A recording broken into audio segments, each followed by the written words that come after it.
No one can deny that COVID's economic and industrial implications did a heavy number to a fair share of industries, and video games are no exception in this matter. Such effects were conceived in the form of cancellations and delays from a number of developers. Some studios even decided to push forward their game's launch to avoid being around God of War Ragnarok, which is a smart move, by the way. Messing with the mighty God of War has always been ill-advised. There's basically a lot going on, which is not in our favor as consuming gamers. On the other hand, some studios and developers were resilient enough to shake off the crisis and seize the chance to sneak a bite while the big dogs are busy, and establish a reputation in the process. I mean, have you ever heard of Tribute Games or Blue 12 Games before? Yeah, me neither, but now you do, and they've certainly made some noise in the past few months, thanks to their wonderful entries. Whether they'll live up to their previous work and keep up the momentum in the future is something to keep an eye on. With that said, this year we didn't end up with an abundance of games to choose from, with a remarkable absence of AAA games, besides God of War and Elden Ring. But hey, quality over quantity, right?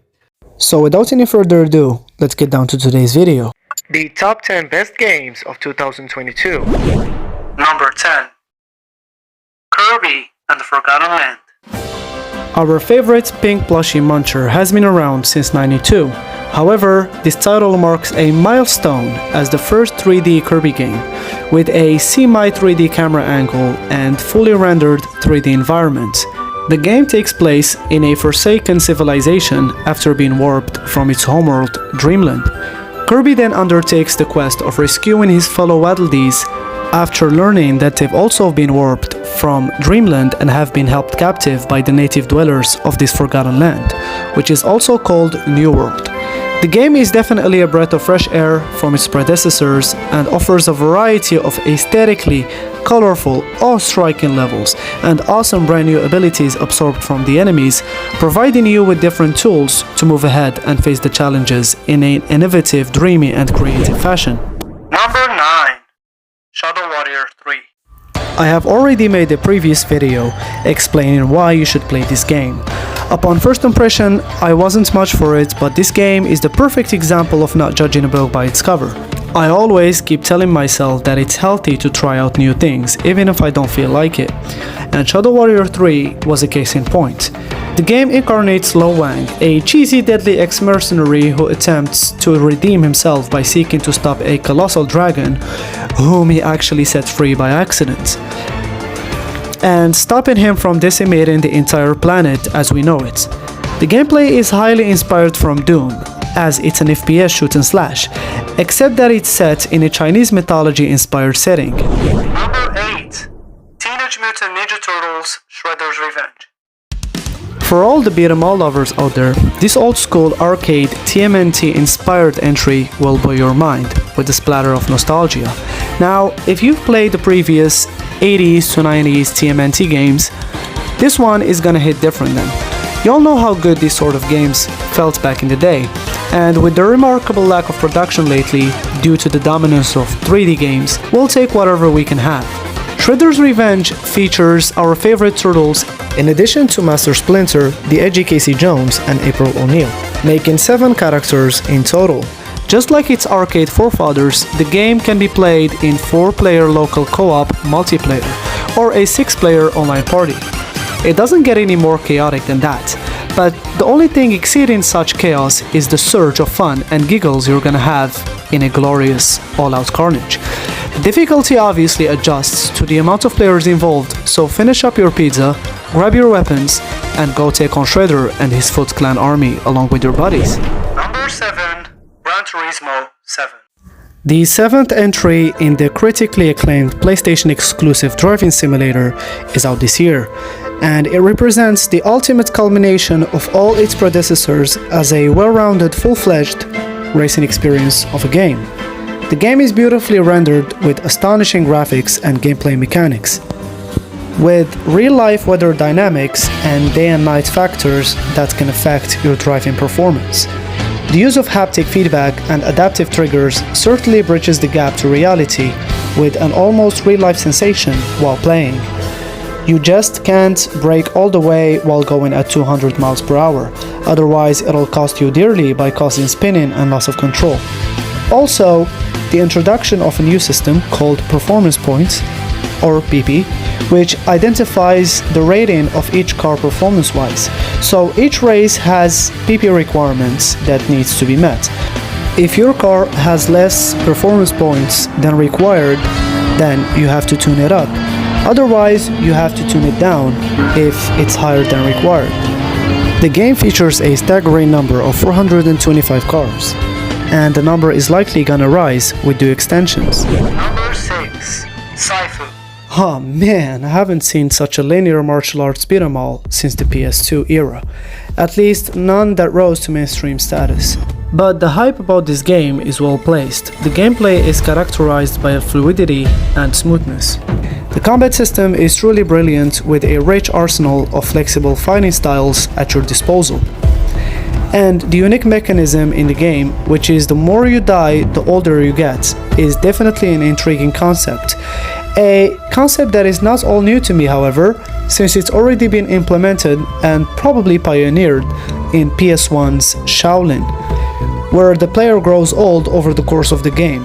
Granted, the game is developed by the French studio Slowclap and tells the story of a child from modern-day China who seeks to avenge his father or her father's death, since the character has no name and whose gender can be selected in the pre-game menu.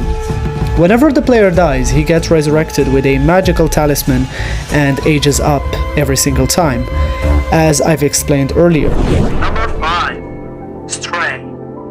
This controversial game, which is among the top downloads on PlayStation Store by the way, is a special one for me, and that's because it took me by surprise and had no idea what I was getting myself into. The game had mixed reviews, with some claiming it rivals Elden Ring in terms of grandeur and quality, and at first I did laugh at it, but then once I tried it, I realized what people were talking about. So others were dissing the game, suggesting that it's a generic, tedious cat simulator, and regrettably, I was one of those as well. But I had to test drive and see what it's all about, and boy was I wrong. And I'm glad I was wrong, actually. All I can say is that if you haven't played it yet, you're sorely missing out, and that's coming from a petty non-cat lover. Without any further spoilers, the game is set in a distant future where a cat is separated from her pack and gets lost in a cyber city environment while seeking to unravel the mysteries lingering in her adventures down the road. Number 4. Ghostwire Tokyo. Bethesda's latest action horror game is a game to be reckoned with. It's great, it's in own right, as it's brimming with elements of horror, action, mystery, suspense, Japanese culture, all of which I can happily consume without any objections. On an unexpected day, Japan is swept by an ominous fog that turned everyone into malicious spirits, except for one person, the protagonist Akito, who's immune to the lurking spirit due to him being possessed by another demon in advance to the citywide possession. With his newfound powers and his spirit ally Akito takes on the spirit-infested city of Tokyo. The game is definitely up there among the greatest of this year, except for the gameplay, which didn't quite hit the spot for me. Its rigidness makes it less compelling than it should be, but in overall, it's definitely worthwhile. Number 3. Cuphead, the delicious last course.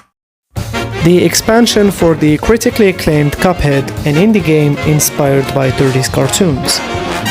Although a simple short side-scroller, yet extremely challenging to most players. The game achieved massive turnout by the audience and earned many awards and achievements along the way. Now, the delicious last course has been served and it's tasty as they come. You're gonna eat your fingers after, or perhaps crush them through a wall. Can go both ways really. Depends on how tolerant you are to trial and error. The game involves the finest elements from the main game and molded it into an even finer concoction of thrill, challenge, rush, and a fabulously stylish animation. The game introduces a new sidekick character, Mugman, as well as 6 new levels and bosses.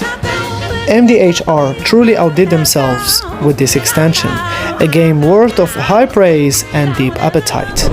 Number 2. Horizon: Forbidden West. The sequel to the AAA hit Horizon Zero Dawn is nothing short of greatness and brilliance all over.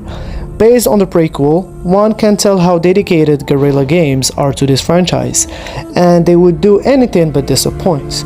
Forbidden West outperforms its prequel on every proportion and has definitely raised the bar in that respect. The game follows the adventures of Aloy, who immigrates to the western side of a post-apocalyptic USA. The player has complete freedom to roam around and explore the cybernetic open world and use melee weapons as well as ranged weapons to fight off hostile animalistic robots and to carry out your main and side quests. Needless to say, every element of the game, including art style, music, graphics, gameplay, are all flawless and compelling. A game I most highly recommend that is exclusive only to PlayStation. Now, before we move to number 1, let's run some honorary mentions that you might be interested in.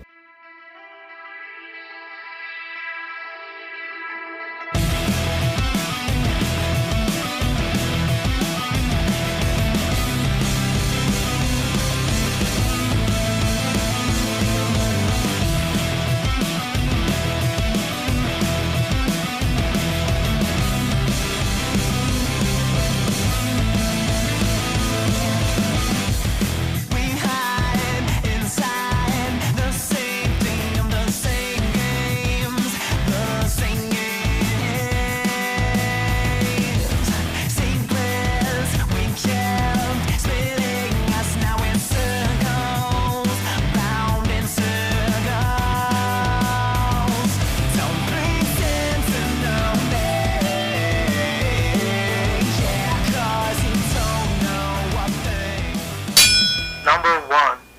Elden Ring.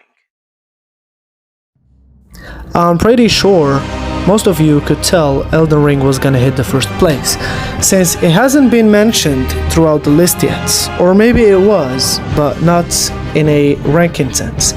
We're talking about the number 1 contender for the Game of the Year award, and it's well deserved, obviously. The game remains a trending topic and sensation after months of its release. It's extremely praised that it's considered to be among the greatest games in history. That's what happens when one of the leading studios in the industry right now, From Software, teams up with one of the greatest minds in modern fantasy literature. This very product of From Software and George R.R. Martin has achieved mind-boggling success and truly stands out as the ultimate Souls games experience. This dark fantasy and highly challenging, ambitious video game is a spiritual successor to its previous Souls games predecessors like Demon's Souls and Dark Souls, all of which have earned their seats in the gaming pantheon. With such a streak of success throughout From Software's releases, it was given that Elden Ring would live up to the fans' expectations, except that it pushed far beyond that. With its highly dynamic and challenging gameplay, the mind-numbing fantastic sceneries, its heart-throbbing bosses, the extensive dark lore and horrific atmosphere, all of which are inherent elements of the Souls games, and yet somehow they managed to tone it up to further heights and amplify the overall experience. Truly masters of their crafts and creations. Elden Ring takes you to the Land Between, a land ruled by several demigods holding a shard of the Elden Ring, previously owned in its totality by their mother Queen Marika the Eternal, who shattered the Elden Ring and vanished into thin air. Then her children, the demigods, waged wars on each other in order to get a hold of the pieces of the Elden Ring, a very powerful artifact, whose properties won't be discussed in this video to avoid spoilers. That's where you come in as the Tarnished, an exiled from the Lands Between, who sets off on a journey to slay the demigods, obtain their ring shards, and repair the Elden Ring, to become ultimately the Elden Lord. The game adopts an open world system unlike the rest of the Souls games and provides you with the ability to travel these vast plains while crafting powerful weapons and manipulating devastating magic spells of all sorts to take on the monstrous menace lying ahead in the game. You cannot take it lightly and loosely and should be handled with careful thinking and tactics to get optimal results, to at least minimize the death count.